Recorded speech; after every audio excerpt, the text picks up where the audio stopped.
90 দশকে খেলতাম, যারা এখানে অন্তত যারা সিনিয়র যারা লয়াররা আছেন, অন্তত যারা বয়স 35 বা 30-এর উপরে, তারা হয়তো সেই ফুটবলের জৌলুসটা দেখেছেন সেই 80 এবং 90 দশকে শেষের পর্যন্ত সেই জৌলুসটা ছিল। কিন্তু 2000 সালের পরেই ফুটবলের সেই ভাটা পড়ে এবং 2007-08-এর পরে তো ফুটবল শেষ।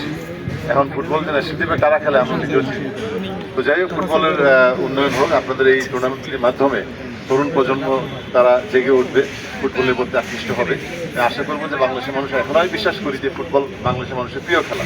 এই যে বিশ্বকাপ আসলে যে পতাকা দেখলে ব্রাজিল, আর্জেন্টিনা, যারা এখন যাই না এখানে ব্রাজিল কারা আছেন, আচ্ছা আর্জেন্টিনা,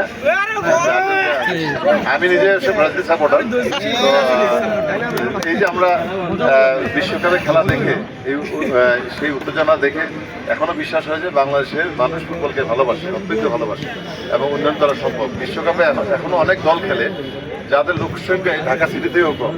তারা যদি বিশ্বমানের খেলোয়াড় তৈরি করতে পারে তো ওয়াই নট বাংলাদেশ। আপনারা যারা আছেন, আপনাদের যারা ছেলেমেয়েরা আছেন, তাদেরকে উৎসাহিত করবেন মাঠে যাওয়ার জন্য।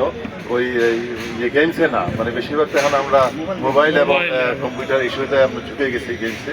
তাদেরকে মাঠে নামাতে চেষ্টা করবেন, এটাতে স্বাস্থ্য ভালো থাকবে, পড়াশোনার পাশাপাশি যাতে আপনাদের ছেলেমেয়েরা ভালো খেলতে পারে এবং স্বাস্থ্য ভালো থাকে, সেজন্য আপনারা মাঠে নেবেন।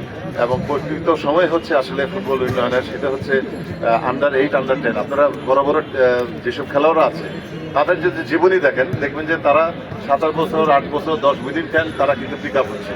এরকম যদি আপনারা একাডেমি করেন লয়েসের পক্ষ থেকে, আমাদের সেক্ষেত্রে সহযোগিতা থাকবে। যারা আমরা এক্সপ্লেয়ার আছি, আমরা এসে মাঝে মাঝে আমরা আপনাদেরকে সাপোর্ট দিব বা দেখাতে পারবো।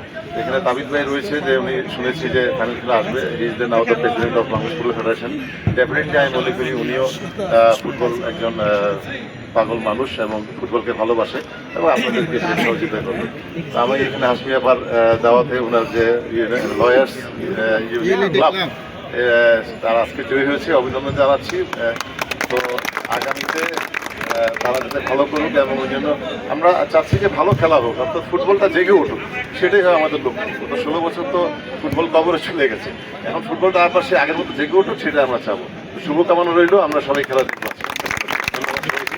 আর যদি কারো বক্তব্য থাকে দিতে পারেন।